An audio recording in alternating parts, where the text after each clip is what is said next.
रामायण की पूरी कहानी जारी है। भाग 27, जिसने भाग 1, 2, 3, 4, 5, 6, 7, 8, 9, 10, 11, 12, 13, 14, 15, 16, 17, 18, 19, 20, 21, 22, 23, 24, 25 और 26 नहीं देखी तो देख लो, धन्यवाद।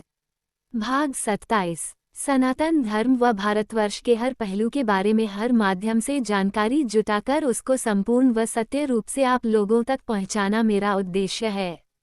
यदि किसी भी विषय में मुझसे किसी भी प्रकार की कोई त्रुटि हो तो कृपया इस लेख के नीचे टिप्पणी कर मुझे अवगत करें। और दोस्तों, बहुत विद्वानों का अपना अपना तर्क है और नीचे अपना तर्क बताया है।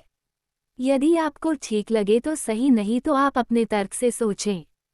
सीता की अग्नि परीक्षा, अयोध्या वापसी, राम राज्य की स्थापना। सीता की अग्नि परीक्षा, श्री राम की अयोध्या वापसी, राम का राज्याभिषेक। रावण का अंत होने के बाद श्री राम विभीषण को यह आदेश देते हैं कि अपने ज्येष्ठ भ्राता लंकापति रावण का विधिवत अंतिम संस्कार करें।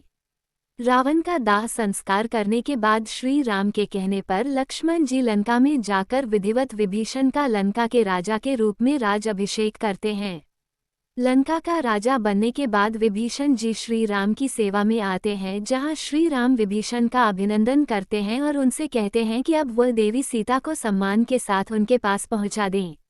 माता सीता की लंका से मुक्ति।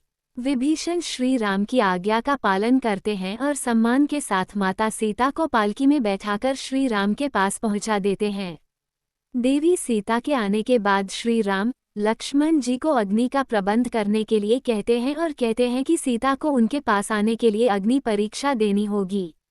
सीता माता की अग्नि परीक्षा लेने की बात सुनकर लक्ष्मण जी क्रोधित हो जाते हैं, क्योंकि वह देवी सीता को अपनी माता मानते थे और वह उन्हें अपने सामने अग्नि परीक्षा से गुजरते नहीं देख सकते थे।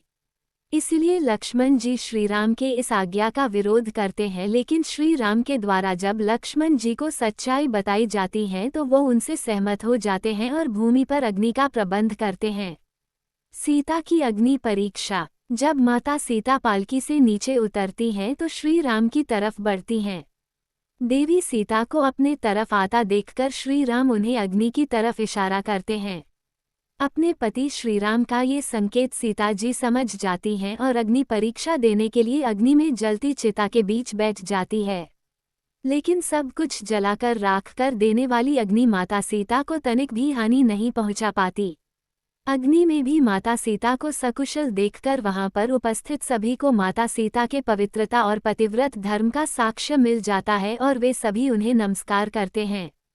अग्नि परीक्षा से गुजरने के बाद माता सीता श्रीराम के समक्ष आकर उनसे मिलती है।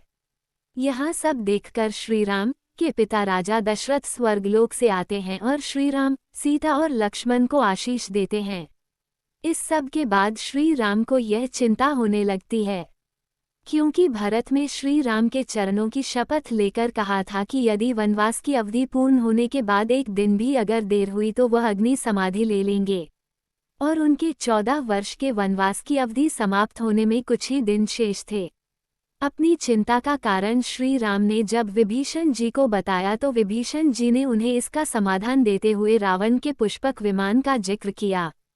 तब विभीषण ने बताया कि रावण का पुष्पक विमान जो उसने स्वयं कुबेर से छीना था, और यह विमान बहुत तीव्र गति से चल सकता है और इच्छा अनुसार अपना आकार बढ़ा या घटा सकता है। इसलिए इस पुष्पक विमान में बैठकर आपके संग हम सभी अयोध्या चलेंगे। अयोध्या के लिए प्रस्थान। तब श्री राम, लक्ष्मण, माता सीता के साथ साथ विभीषण, सुग्रीव, हनुमान, जामवंत, अंगद, नल, नील आदि सभी पुष्पक विमान में बैठकर अयोध्या की तरफ चल पड़ते हैं। आते हुए वे रास्ते में अपने मित्र निषादराज से मिलते हैं तथा माता सीता गंगा नदी पर उतारकर गंगा नदी की पूजा करती हैं। उसी समय श्री राम हनुमान को आदेश देते हैं कि वो तुरंत जाकर भरत को उनके आने की सूचना दें। हनुमान जी अपने तीव्र वेग से उड़ते हुए अयोध्या जा पहुंचते हैं और भारत को श्री राम के आगमन की सूचना देते हैं कि श्री राम जल्द ही अयोध्या में प्रवेश करेंगे। ये सूचना पाकर भरत अति प्रसन्न होता है और पूरे राज्य में ढोल, नगाड़े, दुगदुगिया बजवाने का आदेश देता है कि उनके प्रभु श्री राम आ रहे हैं। श्री राम के आने की खुशी में उस अमावस्या की रात पूरी अयोध्या नगरी को सजाया जाता है। रात्रि के समय घी के दिए जलाए जाते हैं तथा आतिशबाजी आके जाते हैं। उसी दिन से इस दिन को हम दिवाली त्योहार के रूप में मनाते हैं। राम का राज्याभिषेक। अगले ही दिन शुरू होने के बाद श्री राम पुष्पक विमान में आते हैं और अपने सभी परिवार जन से भेंट करते हैं। कुछ ही समय बाद विधिवत श्री राम अयोध्या के राजा के रूप में स्वीकार करके उनका राज्याभिषेक किया जाता है और उनके राज्य में समस्त प्रजा श्री राम जैसा धीर वीर गंभीर और मर्यादा पुरुषोत्तम राजा पाकर धन्य होती है और अयोध्या में राम राज्य की स्थापना हो जाती है। संपूर्ण रामायण का निष्कर्ष। वास्तव में रामायण हमारे जीवन मूल्यों का आधार है, जिसके आदर्शों पर एक मनुष्य को चलना चाहिए।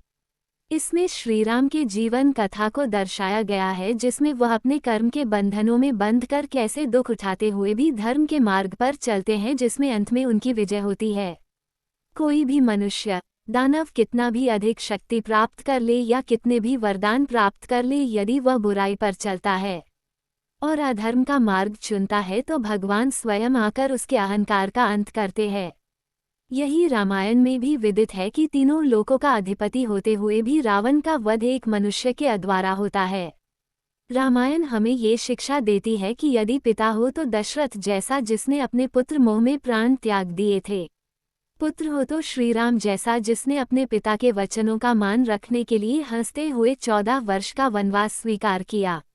भाई हो तो लक्ष्मण जैसा, जिन्होंने 14 वर्ष तक अपने बड़े भाई राम की निश्चल सेवा की तथा उनके हर कार्य में और दुखों में उनकी सहायता की। पत्नी हो तो माता सीता जैसी, जिन्हों में एक राजा की पुत्री होते हुए तथा एक राजा की पत्नी होते हुए भी साधारण मानव की तरह वनवास के दुख भोगने पड़े। उसके पश्चात भी जिन्होंने अपने पतिव्रत धर्म को सर्वोपरि रखते हुए एक नारी की मर्यादा को सार्थक किया। मित्र हो तो सुग्रीव जैसा, जिसने अपने वानर होते हुए भी मित्र के लिए किष्किंधा से लंका तक और रावण के अंत तक श्री राम का हृदय से साथ दिया। भक्त हो तो हनुमान जैसा, जिन्होंने श्री राम की भक्ति को सर्वोपरि रखा। स्वयं भगवान शिव का रुद्र अवतार होने के बावजूद भी उन्होंने खुद को तुच्छ बताया और हमेशा श्री राम का गुणगान किया। इसमें ये दिखाया गया है कि स्वयं भगवान को भी एक वनवास के रूप में कष्ट भोगने पड़े थे, क्योंकि यह सभी मनुष्य के कर्मों का परिणाम होता है जो उन्हें भोगने ही पड़ते हैं। सर्वशक्तिमान होते हुए भी भगवान विष्णु ने मनुष्य के रूप में जन्म लेकर अहंकारी और अत्याचारी असुर रावण का वध किया, जिसमें सर्वसमर्थ होते हुए भी उन्होंने वानर और भालू की सेना की सहायता ली। इससे ये भी शिक्षा मिलती है कि चाहे कोई कितने भी ऊंचे पद पर हो या कितना भी शक्तिशाली क्यों ना हो, उसे अपने से छोटे और तुच्छ प्राणियों को भी अपने साथ मिलाकर चलना चाहिए, तो उसकी विजय निश्चित होती है।